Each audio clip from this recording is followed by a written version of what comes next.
حسین ہمیں پستیوں سے اٹھا کر بلندیوں کی طرف لے جانا چاہتے ہیں، اور ایک طرف شیطانی قوتیں، طاقتیں، نفس انسانی انسان کو دن بدن پستیوں کی طرف لانا چاہتا ہے۔ شیطان چاہتا ہے کہ انسان کی نگاہ صرف فرش پہ رہے، حسین چاہتے ہیں انسان کی نگاہ عرش پہ رہے۔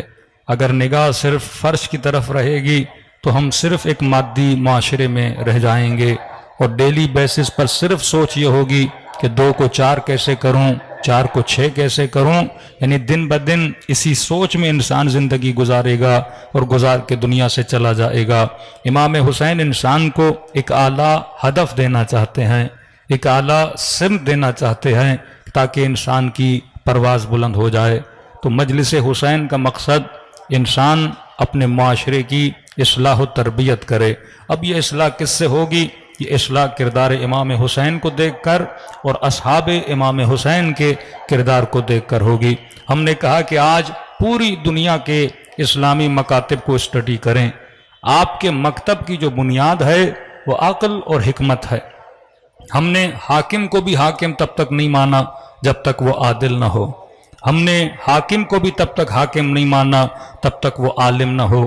یعنی ہم امام بعد میں بناتے ہیں، امام کی شرائط پہلے بناتے ہیں کہ امام وہ ہو جو عالم ہو، امام وہ ہو جو معصوم ہو، امام وہ ہو جو عادل ہو۔ جب تک یہ صفات پائی نہیں جاتی، وہ چاہے چھٹے امام کے کتنے ہی بیٹے کیوں نہ ہوں، لیکن جس بیٹے میں یہ شرائط پائی جائیں گی اس کو شیعہ امام مانتے ہیں۔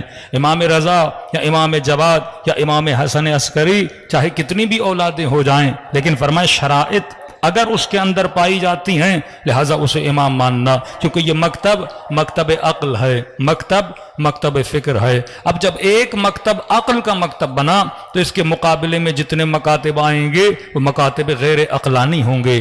اب معصوم ایک فتویٰ دے رہا ہے، اللہ ایک حکم دے رہا ہے، اس حکم کے مقابلے میں اگر کوئی حکم آتا ہے وہ حکم باطل بن جاتا ہے۔ ہم نے دلیلیں دیں کہ تشیع کے مقابلے میں مختلف پروپیگنڈے کیے گئے، لیکن اللہ کا وعدہ ہے کہ حق ایک نہ ایک دن ظاہر ہو کے رہتا ہے۔ کیونکہ ہم قرآن پہ شاید آپ سے ایک ہندو اختلاف کر سکتا ہے، انجیل پہ آپ کرسچن سے اختلاف کر سکتے ہیں، شاید آپ سے کوئی مذہبی فقہ معاملات پہ اختلاف کرے کہ کہے کہ بھائی میں آپ کی بہار کو نہیں مانتا، آپ کہیں ہم آپ کی مثلاً بخاری کو نہیں مانتے، لیکن ایک چیز خدا نے سب کو دی ہے اور اس کا نام ہے عقل۔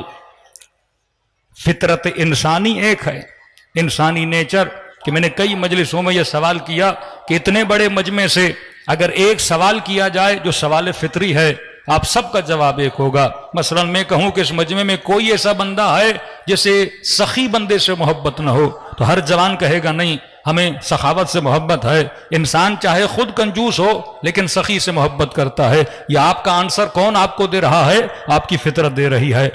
کوئی ہے اس مجمع میں جسے ظالم سے پیار ہو، ظالم سے محبت ہو؟ دیکھیے جب تک یزید کو ظالم نہیں دکھاؤ گے تب تک مسلمان اس سے نفرت نہیں کرے گا۔ جب تک آپ یزید کو بد کردار نہیں دکھاؤ گے تب تک ان کے دلوں میں نفرت پیدا نہیں ہوگی۔ اگر کسی نے یزید کو کسی کے لیے رضی اللہ بنا دیا ہے تو اس نے یزید کی برائیاں نہیں بتائیں، یزید کی اچھائیاں بتائی ہیں۔ یہ انسان کا جو مائنڈ ہے یہ ہمیشہ اچھائی سے محبت کرتا ہے۔ اب فرق یہ ہے کوئی برائی کو اچھائی بنا کے دکھاتا ہے، کوئی اچھائی کو برائی بنا کے دکھاتا ہے۔ اگر اہل شام امیر المومنین سے نفرت کر رہے ہیں تو ان کے ذہنوں میں یہ نہیں کہ علی نمازی ہے، ان کے ذہنوں میں یہ نہیں کہ علی ابن ابی طالب مجاہد ہے۔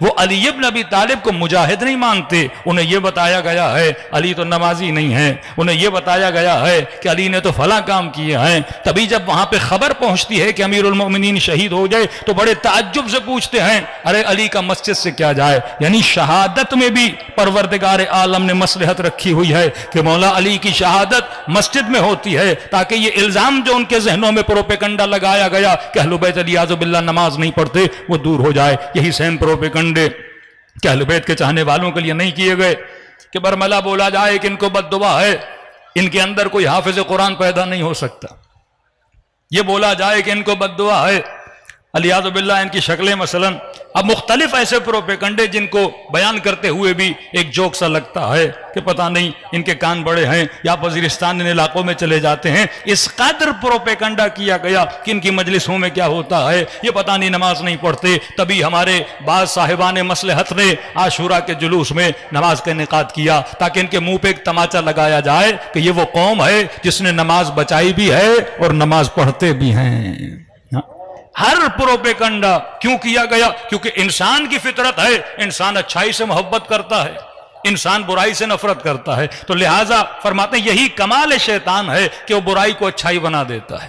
نیزوں کو جب قرآن پہ بلند کر دیا گیا تو مسلمان کے دل میں کس کی محبت تھی؟ قرآن کی محبت تھی۔ تو فرمایا دین کے ذریعے سے دین کا گلا کاٹا جائے، قرآن کے ذریعے سے امت میں تفرقہ پھیلایا جائے کہ یہدی بہ کثیرا ویضل بہ کثیرا۔ یہی وہ لوگ ہیں جو قرآن کے ذریعے سے غلط استفادہ کرتے ہیں۔ تو آپ کو خدا کا شکر ادا کرنا چاہیے کہ آپ اس مکتب کے ماننے والے ہو جو مکتب حکمت، مکتب عقل ہے۔ آپ کے فقہی مسائل عقل کی بنیاد پر ہیں۔ آپ کے یہاں کوئی اتنے مسئلے نہیں دوسری جگہوں پہ جتنے مسئلے پائے جاتے ہیں، کیونکہ یہ مکتب محمد اور آل محمد کا مکتب ہے۔ صلوات پڑھے محمد و آل محمد پر۔